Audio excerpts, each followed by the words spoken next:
Welcome, welcome. And this is 3 Degrees with proper fangirl Heather Anna. How are you today? Are you as good as I am? Maybe not. I'd like you to get there. Let's try to get you there. I'm going to tell you everything that happened this week. Just a couple of little things that I wanted to touch on. What was I doing at the beginning of this week? I was seeing Louis Tomlinson. 1/4 of One Direction, as is listed in his bio in Twitter. Was he amazing? Yes, he was. He was adorable. I would love to call him a little Peter Pocket that I would like to put in my pocket. I adore him. I love him so much. Did I sob when he came out? I did sob. Why? I don't know. I think that he is just an amazing human. I'll tell you more about him at the end of the episode. We'll get into it.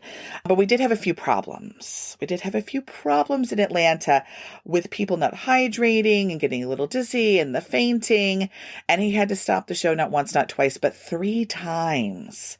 And the third time was a quite extensive stall. And the energy, I was like, y'all. But then I went to Nashville. And it was incredible. There was no stopping. He was phenomenal. His opening act was the Sunroom Band. If you have not seen these adorable little surfer babies, first of all, I want to talk about the lead singer with his floppy do. He's got curly hair and it flops all around. And he wears his guitar like mid-chest, not like mid-torso, which is generally, it's normally like just above the waist, but it was like mid-torso. It was like a little on his chesticles. It was so freaking cute. Their songs were great. The drummer was an entire vibe all by himself. He has a full-on straight-haired bowl cut. It's like it moves like Bieber hair, but is shaped like a bowl. Loved it. And tonks. Is that the word they use? He tonks. He knew how to, it was adorable. So that was Louis Tomlinson. He is in the middle of his world tour. He did Atlanta, Nashville, DC, and New York right now. He did one last night, which apparently they had a whole symphony and like pyrotech. I was like, I didn't get that. Just a little bit of envy, but we're not going to get into that. Secondly, I wanted to tell you that Kanye, yeet. I don't know what to call him. If it's Kanye, it's Ye, right? He's Ye now. I don't know. It's YE. He has threatened not to do Coachella if Billie Eilish does not apologize about saying that she takes care of her fans when people were getting dizzy and thinking they were going to pass out in her pit. Y'all, say it ain't so. I'm sure that we've got some other A-list musician that could take his place. Anyway, let's not threatening people with nonsense and telling them, who made you the principal? Next, Harry Styles has started his music video for his 3rd album. When I say that the Harrys are excited, they are beside themselves. Also, Ed Sheeran and Taylor Swift, after weeks of dropping Easter eggs and other said little hints, dropped their song yesterday called The Joker and the Queen. And I'm going to be honest, I didn't know if I would love it or not. And I did love it. I thought it was delightful. I listened to it on repeat. It's a dancing in the kitchen, slow dancing in the kitchen, not dance, but like slow dance in the kitchen, or, play it for your baby, even if your baby can't understand the words kind of song. I enjoyed it. But I have one little something. It kind of sparked this, me thinking about people naming songs with more than 3 words. I feel like the 3 words for a band name, 3 words for a song name. That should be the absolute limit. I actually prefer a 1-word song title or 1-word band name. I just think it's cooler. Coldplay, super cool. Rihanna, yes. Beyonce, yes. I mean, those are people. But you understand what I'm saying. Falling, my favorite. Love it. Fine line is 2. 2 words is also fine. 3 is the max. When we get into 4 or more, Panic at the Disco. First of all, it has an exclamation point in it. I feel like when we're saying panic, and then you have to tell us where you are. It's a lot of instructions for a band name. But what I thought it was even more hilarious when I was looking up like long song title names. Are you ready for this? Panic at the Disco had one of my favorites. There's a good reason these tables are numbered, honey. You just haven't thought of it yet. That's a song title. Too many words. My most favorite. This is my most favorite long song title. Fall Out Boy. I've got a dark alley and a bad idea that says you should shut your mouth. A little threatening, but if I'm honest, I dig it. I dig it. It makes a statement. You definitely feel like, okay, so if I'm sending you this song on Spotify, if I'm sharing this with you, and where would you share that song? Like in a bar? Okay, I digress. Let's just be careful because then we have to get into acronyms. Louis Tomlinson actually has a song called Copy of a Copy of a Copy. Great song, love it, but it's COAC, which makes me think of cocoa or cacao. And I just get very confused because all I'm thinking about is chocolate, but that's not what he's talking about at all. It's just very confusing. I'm just saying, let's just not do that. But I do want to tell you about Louis Tomlinson. I'm also going to tell you about the Smiths and Oasis. Are you ready for it? You got your earbuds in? Are you on the treadmill? Are you outside? Are you in your car? Are you sitting down having a cuppa? Well, whatever you're doing, let's go. Here is 3 degrees. All right, guys. First up on the agenda today, I'm going to tell you about the Smiths. Yeah, you heard me right. The Smiths. Sounds like the most boring band ever, and I'm going to assure you, so far from it that I'm a little bit scared to even talk about them. You know all the cancel culture stuff? Oh my God, we're going to get into every single thing. I think we tick off everything on the list.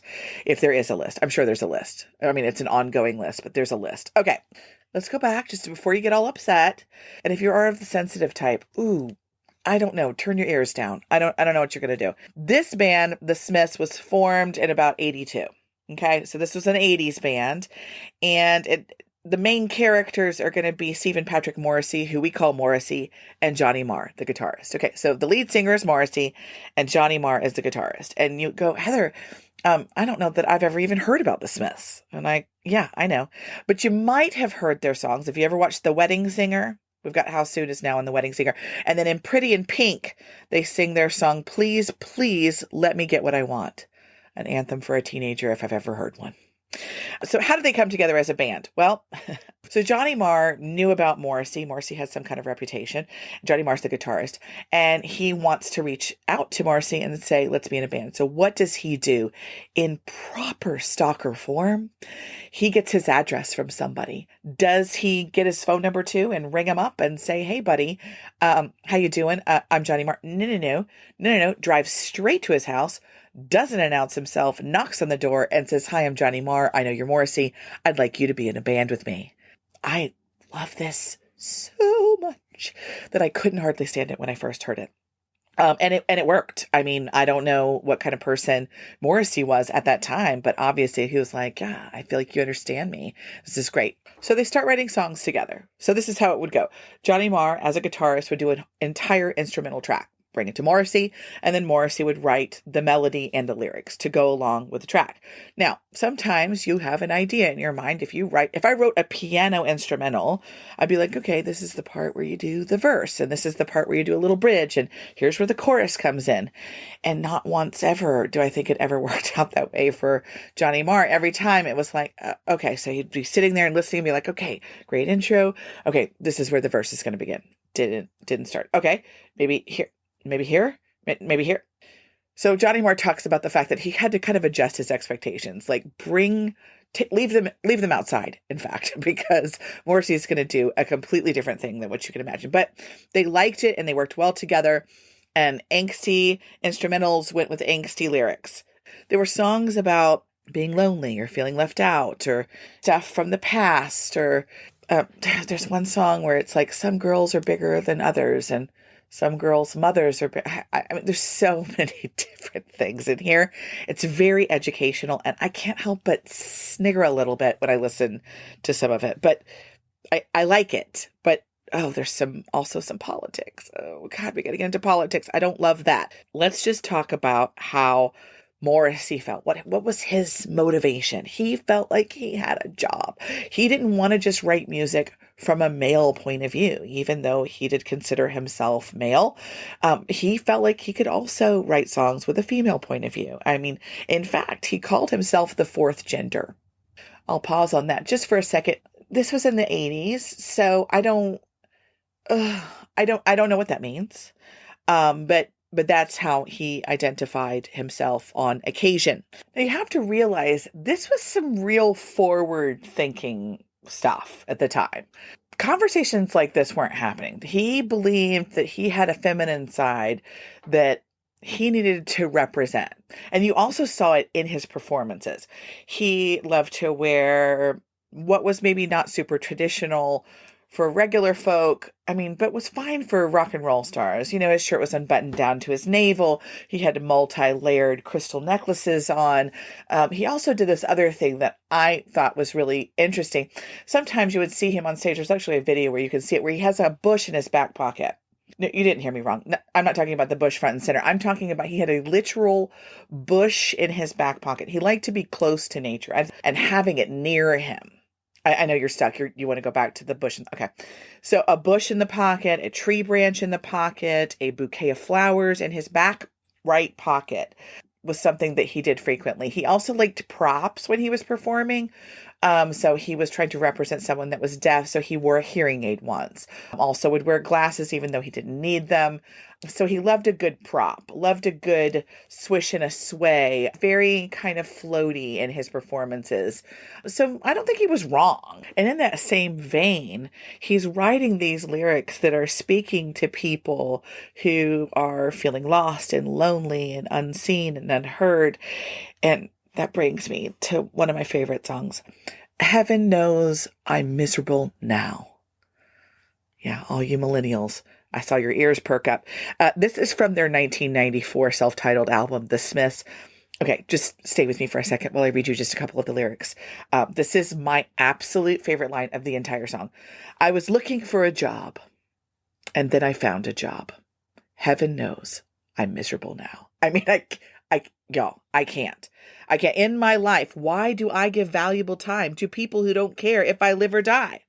In my life, why do I smile at people who I'd much rather kick in the eye? I was happy in the haze of a drunken hour, when I was wasted. Yeah, but heaven knows I'm miserable now. This is speaking to a generation of people then and right now. Remember when we were all working from home in the middle of a pandemic, and now they're requesting all of us to be back in the office. Heaven knows I am miserable now. And then we have my ever so sad, last night I dreamt that somebody loved me. I mean, it kind of gives it away all up in the title. This was off of their 1987 album, Strange Ways, Here We Come. Last night I dreamt that somebody loved me. No hope, no harm, just another false alarm. Last night I felt real arms around me. No hope, no harm, just another false alarm. So tell me how long before the last one, and tell me how long before the right one.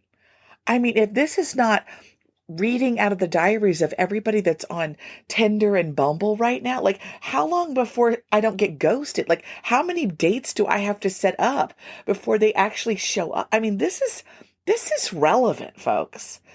But then we get into some other stuff. Okay, now we're going to talk about my favorite song and my least favorite song, and it's the same song. Okay, before I tell you what the song is, let me say this. Morrissey believed that getting on a soapbox about your own personal politics as a musician was your duty. It was your job. You needed to do this. And the reason that you needed to do this is because you were given a platform for a reason. It was not just to make music, people. Oh, no. No. It was to spread the word on everything that you personally think so that you can make other people think like you think. Spread the word. Okay. Well, let's just go on the least of things. The lesser of all evils, veganism. Did I just say that was an evil? I'm sorry. No, I definitely believe, you are entitled to do and believe whatever you want to believe. Do I believe that eating meat is bad? I don't personally, but I'm going to say, I'm going to give you this song. It is a gift. You can do with it whatever you would like. But if you are on the fence, if you've been thinking about going vegan, you've been conflicted, you've been convicted, your heart has been hurting, and you don't know for sure, I'm going to tell you this is going to 100% kick you over the fence. With lines like, this is from Meat is Murder, their 1985 album, self-titled Meat is Murder. This song, and the flesh you so fancifully fry is not succulent, tasty, or kind. It is death for no reason. And death for no reason is murder. And now I don't know why I had to switch into an English accent at the end of it, but I can't say it. I can't say meat is murder without doing it in a little bit a little bit of a British accent. It's a terrible one. It's terrible. Terrible. Oh Lord, we're gonna say that. How many times are we gonna say that? Another verse. I'm sorry. Kitchen aromas aren't very homely. It's not comforting, cheery, or kind. It's sizzling blood and the unholy stench of murder. I can't. I'm not making fun. I'm not. And if you could see my face, which you can't, and I'm sorry, but if you could see the sincerity on my face, like you need this. I understand that. And he was so devoted. There's actually a story about Morrissey with Bowie, and they're like somewhere where they had like deli meats at like a buffet or something. I don't know why they went to a place with deli meats at a buffet, but whatever. Let's not get into that. And he literally like stood next to him and like taunted. He was like, "Are you really going to do that?" And like gave him a full on speech. And he didn't eat the cold cuts. He didn't eat the deli meat. He was like, all right, buddy. He doesn't even believe that he can be friends with someone who eats meat because they just don't align. Okay. And then we start getting to all kinds of other things that he said. Oh, racist and misogynistic and it just makes me tired. And then I found this article that was written by Tim Jones in May 30th of 2019. And I loved it. It really represented the things that I wanted to say. I want you to go look up all the things about the Smiths, specifically Morrissey, because he is very controversial, and a lot of things that he has said and done have caused some problems. So I'll read you a little bit about what he wrote in this article because I feel like it kind of summed it up from the research that I did. Morrissey is a complex star, and it can be difficult, painful even, to untangle the things you love about him from those that you despise. For those of us whose difficult teenage years were only made tolerable by the Smiths, who considered him a friend as he evoked our inner turmoil through the Walkman headphones, last night I felt real arms around me, no hope, no harm, just another false alarm. It's hard not to feel cheated by his behavior. It stinks, says Billy Bragg, who worked with and loved the Smiths during the 80s. They were the greatest band of my generation, with the greatest guitar player and the greatest lyricist. I think Johnny Marr was a constraint on him. Back then, he had to fit in the idea of the Smiths. But now he's betraying those fans, betraying his legacy. And when I read that, I thought, when we become fans of these artists, are we buying into everything that they bring to the table? Right now, with cancel culture, I think that's the definition of that. We are saying, I have to believe in everything that you believe in to like your music. But in the 80s, we didn't feel that way. People weren't able to see every tweet, every Instagram post, every TikTok video. We couldn't tap into them that way. So I want you to take it however you take it. I thought that he was a really interesting band. And then Johnny Marr went on. He was a collaborator, and his story didn't end, and neither did Morrissey. Morrissey went on to be the biggest big mouth that there was and still continues to share his very controversial opinions. But Johnny Marr was a collaborator, and one of the people that he collaborated with is Oasis. All right, before I can tell you how Oasis was formed, I got to give you a little backstory. We have another brother duo, Liam and Noel Gallagher. Now, did I say that backwards? I probably did, because Liam was the front man and Noel was the guitarist. But who is the older? Well, it was Noel. So let me give you a little background on how these boys grew up. These were a wild bunch of boys. There were 3 of them all together. Paul was the older brother, then Noel.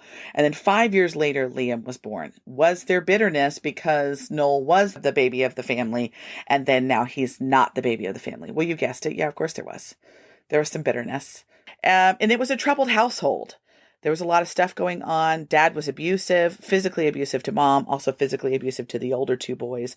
And there's not a lot said amongst the band members about said abuse. And they don't really write about it either. Noel says that he doesn't need a therapist. He doesn't need to talk through his feelings. It's simply just in the past. Which, to be honest, I don't even really know what to do with that information because all I want to do is talk about my feelings.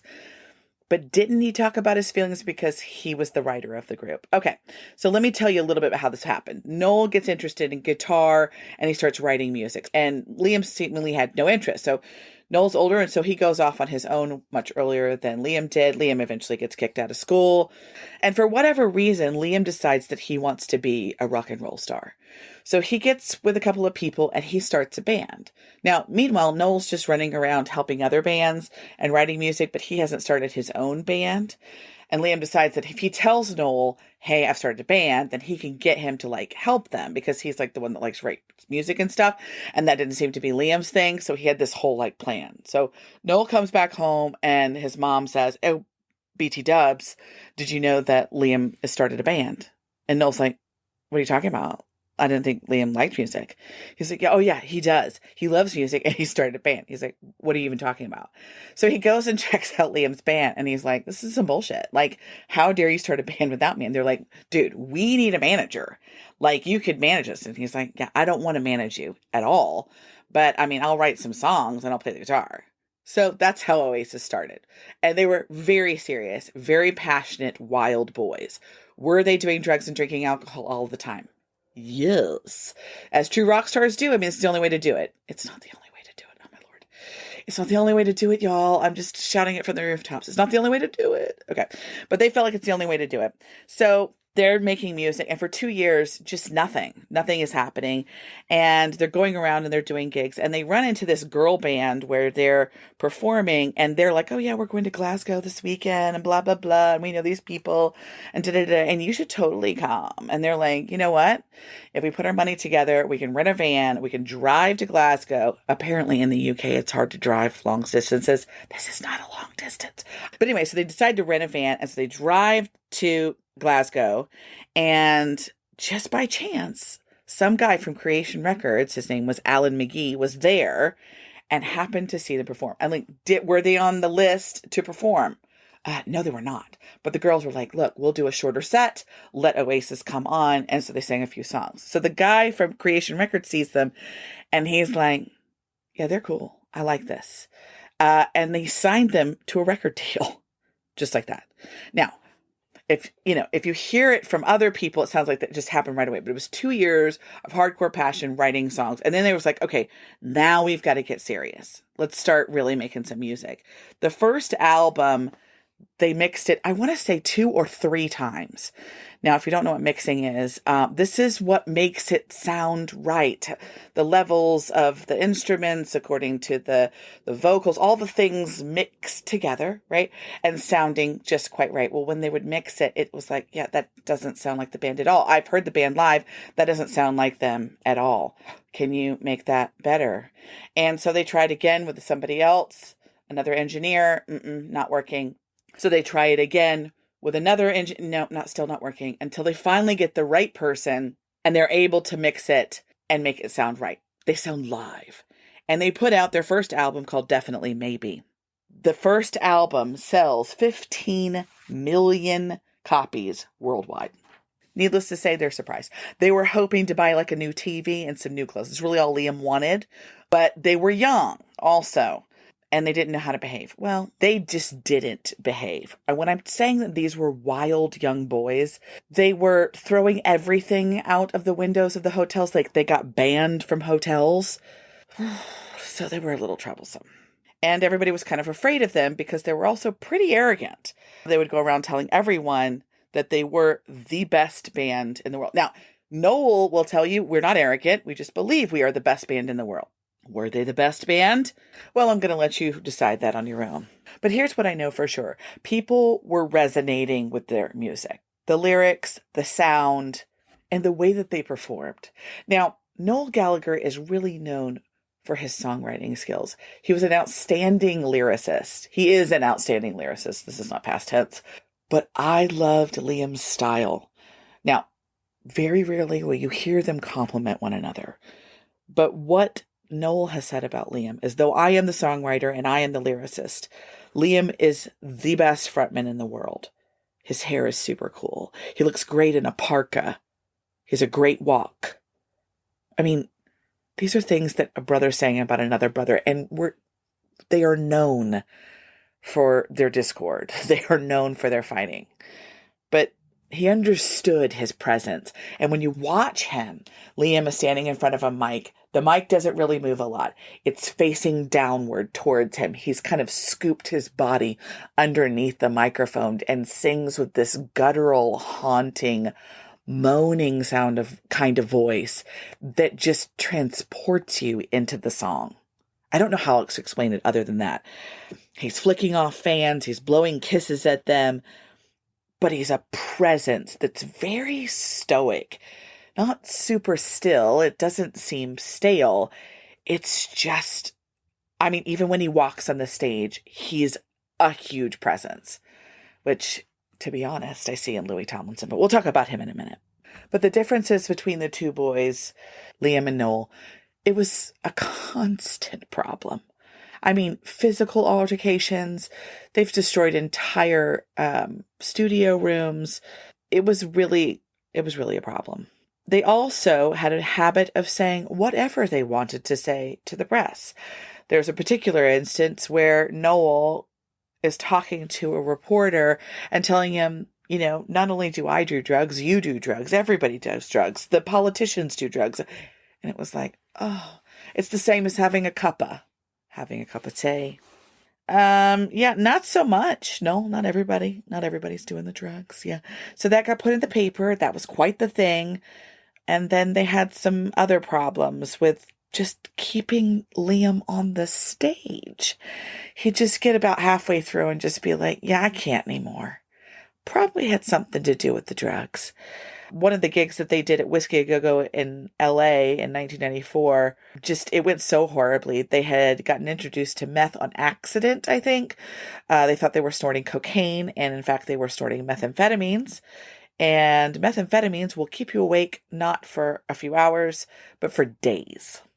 So by the time they did the gig, they'd been awake for those said days and were obliterated out of their minds. The band was playing one song and Liam was singing another song. This is how bad that it was getting. And Noel was so frustrated by the whole event, I think he ended up getting a tambourine to the shoulder or something, that he was so upset that he literally went back to the tour manager and was like, yeah, BT Dubs, I'm leaving. I'm out. I'm done. I need money. She hands him $700. Like, where are you going to go? She calls somebody else. She was like, he's going to leave. They're like, he's not going to leave. He left. He left a note. So she took the phone numbers that he called when he was in his room, found out that he was some girl's place in San Francisco. And whoever this chick was, basically, I just said this chick. Who am I?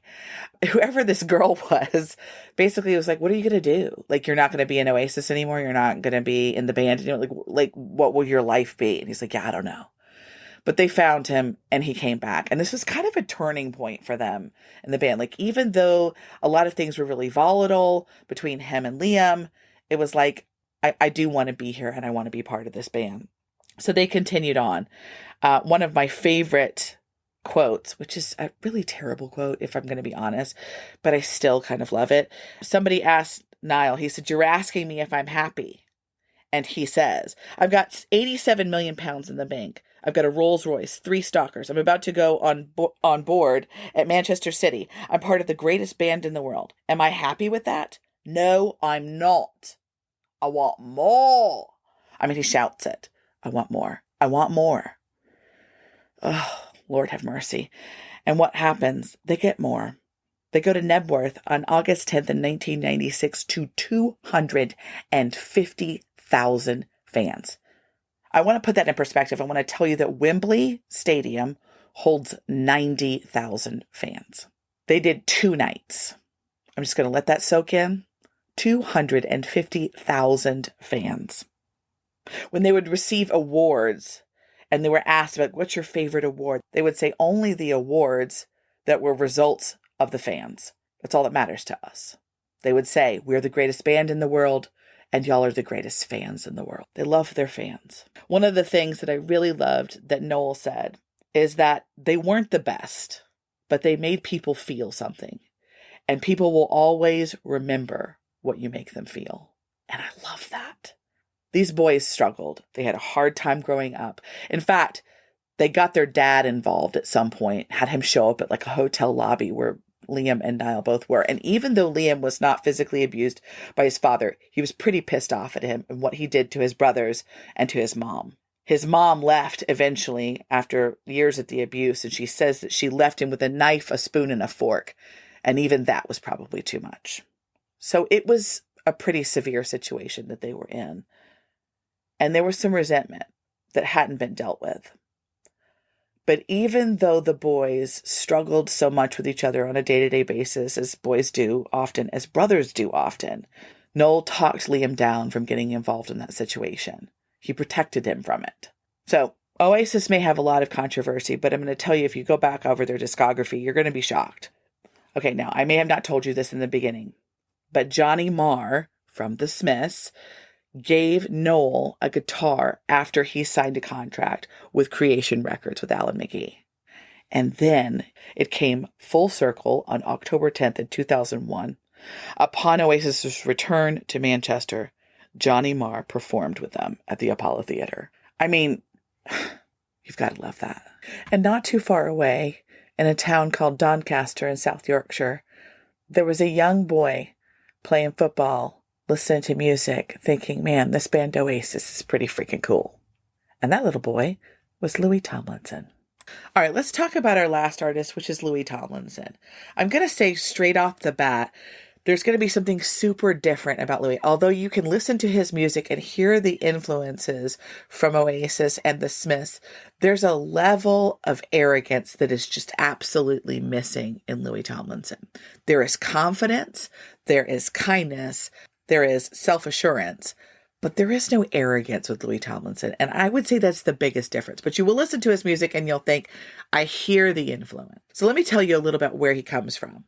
He grew up in a house with 6 siblings. He was the oldest. And when he was 14, he ended up in a band called The Rogue, and he loved it. They did cover songs from Oasis and Green Day and The Killers, and he just loved this band. Unfortunately, the lead guitarist decided that, he was going to find somebody else to sing, and it was going to be him. So he was disappointed by that, but then he went on and he decided to audition for a musical at his school, and he ended up getting the lead part, Danny Zuko, in their production of Grease. And let me just say that the videos of this are so adorable, I can't hardly stand it. Please go search them out on YouTube. But he loved it. And this really kind of gave him the bug. Between The Rogue, the band that he was in, and being in the production of Grease, he was like, all right, I want to audition for X Factor. I want to see if I can do this. So he goes on there, sings Hey There, Delilah by the Plain White T's. And it was cute. I wouldn't call it an amazing performance, but it was cute. I mean, even he can admit, like, he's apologized to the Plain White T's because he felt like it was a really terrible rendition. He was so nervous. But as fate would have it, they ended up being put into a boy band called One Direction, and they went on to have 5 years of great, amazing success. But Louis had a very specific role in this boy band. It was to keep their heads on straight. It was to make sure that they stayed grounded. It was to make sure that they didn't take things too seriously. In the beginning, when I first started researching One Direction, I thought, why is he always the jokester? Does he take anything seriously? He doesn't seem very serious. He's always making a joke. But the more that I watched, I was like, he has a role here. Like, these interviews were grueling. They went on and on. They did commercials. They're touring. They're flying overnight for a gig that's tomorrow. There was a lot of pressure on them, and they were young. He was the oldest, starting out at 18, and the youngest being 16, which was Harry Styles. But he felt a responsibility to kind of make sure everybody was okay. And I think the easiest thing for him to do was to kind of make light of things sometimes so that everybody felt a little bit more relaxed. But I do feel like he took the responsibility of making sure that everybody was okay. Unfortunately, one of the band members did leave before they actually decided to take a full hiatus in 2016. And it was a really difficult time for him because his mother was sick at this time. The band ended in the towards the end of 2016, and his mother passed away from leukemia at the end of 2016. By this time, he had already released a song called Just Hold On, a collab that he did with Steve Aoki, and he dedicated this to his mom. It was a really trying time for him. He asked all of the boys to be there, and everybody was there, but the former member that had left, which was Zayn Malik. So he really struggled with this friendship, but he had always held on to his original core of friends, which he has said helped keep him grounded. He continued to release singles during this time frame. He did Back to You with BB Rexa, and then he did 2 on his own, Just Like You and Miss You. But I think he was still kind of struggling to find his sound. I mean, we're talking about he had influences of Oasis and Arctic Monkeys. And Green Day. Like, those were his influences. And he had a particular sound in mind. But he got kind of caught up in chasing radio. So he ended up being on X Factor as a judge and kind of changed his focus for a little while. He had been writing songs. He wrote 38 songs when he was in One Direction. He had really established himself as a songwriter. So he was still continuing to write songs, but he took kind of a break when he went on X Factor as a judge and decided to mentor. He actually ended up winning with one of his guys. There was another guy that he worked with that he had seen on X Factor the year before who couldn't continue on with the process because he was having addiction issues. Louis reached out to him personally and said, let me help you with this. Let me get you the help that you need, get you in a program and get you some help so that you can move forward with your life. And when he came on X Factor to judge, the same young man came back and auditioned in front of Louis and made it through. And Louis ended up mentoring him through that process. This is the kind of human that he is. There was no reason for him he wasn't promoting that he did this as a publicity thing. Simon Cowell's actually the one that told the story. Louis didn't mention it. The kid didn't mention it.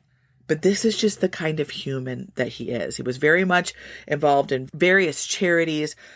And he also has a tremendous heart for his fans. He loves to thank his fans because he understands, which I feel like all musicians should understand this, but he understands that without the fans, you wouldn't be standing on the stage. You wouldn't have the time or the money or the resources to make music. So he gives back to them. And in 2019, he had another tragedy in his life. His sister Felicity passed away from an accidental overdose. So now we are really in a spot where a lot of other people would say, okay, I've hit the wall a couple of times and I don't know if I'm going to do this. But he continued to write music. He continued to reach out to his fans. And then the pandemic hit. I mean, anybody else thinking like, dude, your chips are down. Like and no, he absolutely did not give up. And instead, he pressed on and pressed forward. And he decided that because the pandemic happened in March of 2020, that he needed to give something to the fans, that they were hungry. They needed something from him. So he did a live stream in December of 2020 and raised $1 million for 4 charities and also for members of his tour that had lost money due to the pandemic. He got put in the Guinness World Records for the most tickets sold for a live stream concert by a solo male artist. This is the kind of demand that he has from his fans. In August of 2021, after he's already had to postpone his tour twice, he decided to put on a festival called Away From Home. He was going to give away, you heard me, give away 3,500 pairs of tickets in an online prize draw. You could win tickets to go and see Louis Tomlinson perform live. It was supposed to be one of the first live gigs back after all that had happened with the pandemic. And he did it. He ended up with about 8,500 people in a field in London at the Crystal Palace Bowl. It was such an incredible experience. I ended up watching that live on a tripod on a bed in Vegas the day that Harry Styles' tour opened up. I sobbed. It was such a sweet little documentary. He shared with his fans the struggles that he had, why he had to cancel his tour, what it felt like, what his hopes were, how desperate he was to give back to his fans. And I thought, there's something really different about this young man. He does extra merch for his fans as a surprise with handwritten notes. He does global hotspots so that you can pick up the phone and do a video chat with him. He's FaceTimed other fans. He's done shout outs to other social media influencers. He does a lot of charity work. He has a real social media presence where he reaches out to his fans and checks in. And I can't explain to you how important this is and was in a time where we felt so disconnected from one another. And he recognized that and he talked about it. How much we need live music, how much we need connection, and how we deserved it. His first single from his album Walls was Two of Us. This was a song that he wrote about his mother.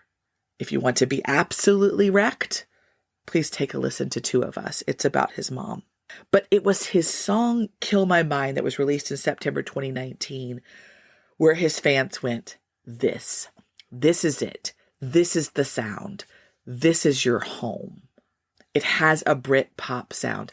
There's something so distinct about Louis Tomlinson's voice. If you pull his voice out of One Direction, it doesn't sound like the same band. It's the addition of his tone that rounds it out in just the right way. I mean, that's my personal opinion. But his voice is so distinct. And I just love that he has found a way to take his influence from Oasis or Green Day and find his own way. Little Black Dress he did in One Direction has that same similar vibe as Kill My Mind. He's now on to a new label for his second album that's coming out. We've heard Copy of a Copy of a Copy, and we've also heard Change, both of which are fantastic songs with great lyrics. He is such a beautiful lyricist. He focuses his music on being honest, on being authentic, about talking about what's really going on in his life and sharing that with his fans because he wants people to connect with him on a personal level. He's currently in the middle of a 5-month tour where he's going to go to over 20 different countries. And this is a tour that he's had to postpone twice. I will say, having gone to 2 of the concerts earlier this week, that I think that he probably should have done bigger venues. I don't know that he understands the impact, the desire, the need to see him, how high that is. But I do hope that he continues to make music that is true to what he wants to sound like, with words that are real and dedicated to representing him in the most honest way. Louis Tomlinson has created a space for people where they can feel at home.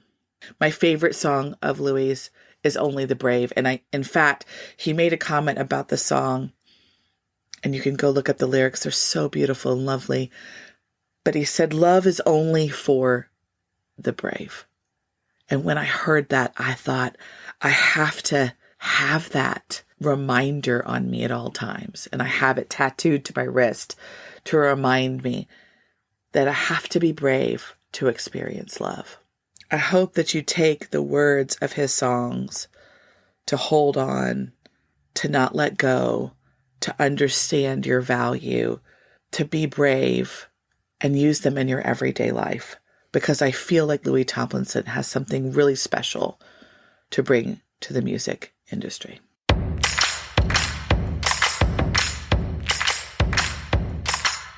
All right, guys, I hope you enjoyed today's episode of 3 Degrees, where I literally talked about only British bands. Yeah, I did it. Little American over here talking about British bands only. Also wanted to add a couple of little things. I think I said 95 for Meat is Murder, and I meant 1985. So put that down in your books. Also, I think that we can agree that the Smiths are one of the biggest offenders with the long song titles. So I'm not mad at them, but guys, let's just shorten it up. Let's just not get it too complicated.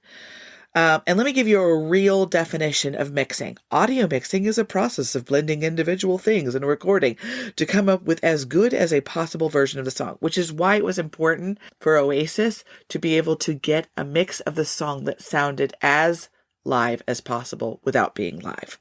So that mixing process includes fine-tuning the sense or sound of each instrument, which is equalization, compression, no idea what that is, adding reverb and other effects to improve an already recorded song. So that's just a little more information for you. Also, the Paps were the ones that called the Gallagher's dad to come and to that lobby to try to get a reaction out of them. They wanted a whole thing. So props to Noel and Liam for not taking the bait on that one. And God love those paps. I just wish we could do away with them completely. Anywho, I hope you enjoyed today's episode. I had a lot of fun doing this today. This is such a learning experience for me. When I say you don't know the bands, I just want you to know I didn't know them either, which is why I'm doing this. So I hope you have a great week, and I'll see you next time.